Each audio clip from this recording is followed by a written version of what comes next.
man named Chang. Where in China, I do not know. Chang was very intelligent and sincere, and most of all, he loved flowers. In the spring, nothing pleased him more than watching lilies, lilacs, and peonies as they bloomed. In the winter, he anticipated the beautiful narcissus. He had no favorites, for he loved morning glories and evening glories. He loved the colorful pomegranate and peach blossoms. In the summertime, floating lotus enchanted him.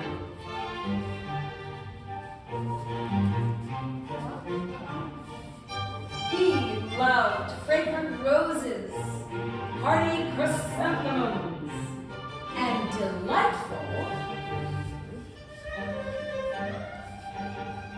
dahlias. Chang heard that the emperor also loved flowers and that he supervised the palace gardens. And so Chang admired the emperor.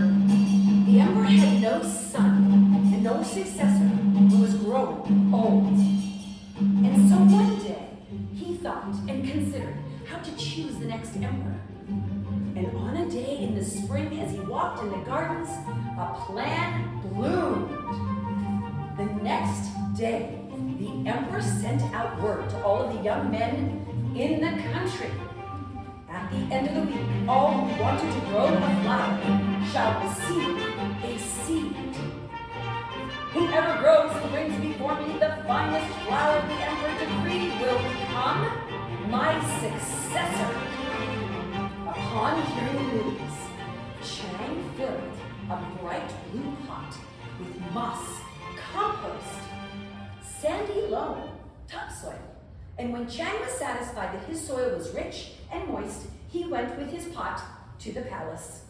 Each young man had a pot, some large, some tiny, some round, others tall and slender. Each received a seed from the emperor's own hand. Chang carefully planted his seed into his pot, covered it with a light covering, and hurried home. At home, Chang tended all of his seed with the same devotion. Not too much water, not too much sun, to fertilize or not to fertilize. He protected them from insects, dust, and mold. As time went on, Chang found that his other plants were growing beautifully, but it was deep disappointment. Nothing was emerging from the seed the emperor had given him. He tried to think of what he might have done wrong. The time had almost come for Chang to return to the emperor, and not even the smallest sprout. So he went to visit every skilled gardener that he knew. Some thought less light. Others thought more heat. Another one said more soil. And the last one said that he was clearly not meant to be emperor and he should forget his ridiculous plan. Chang went to his parents and he told them his worries. They smiled reassuringly and tried to console him. You're doing your best. They said, that's all anyone can ask. But I've failed, said Chang, as he looked into his empty pot. My time has almost run out, and I must go to the emperor and tell him that I have let him down.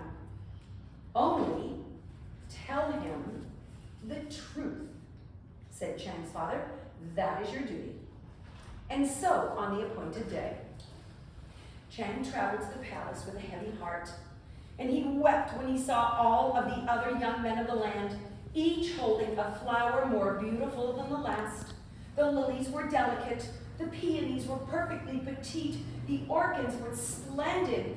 Each flower's owner held it up with pride. They held their plants aloft, displayed them to the emperor, who nodded as he passed. He acknowledged the foxgloves, the forget-me-nots, the dahlias, every other flower person could imagine. And when the emperor passed Chang, the young man bowed, lowering his eyes to the ground. Your Majesty, I failed, he lamented. I took care of your seat, but as you can see, I was unable to produce the flower you requested. To Chang's surprise, the emperor's eyes shone brighter than the flowers around him. He took Chang's hands in his and proclaimed, "You are my successor." "But your Majesty, I'm the only one who could amongst all of these. I failed. I couldn't produce a flower." "Oh no," said the emperor. "You see, I have a secret.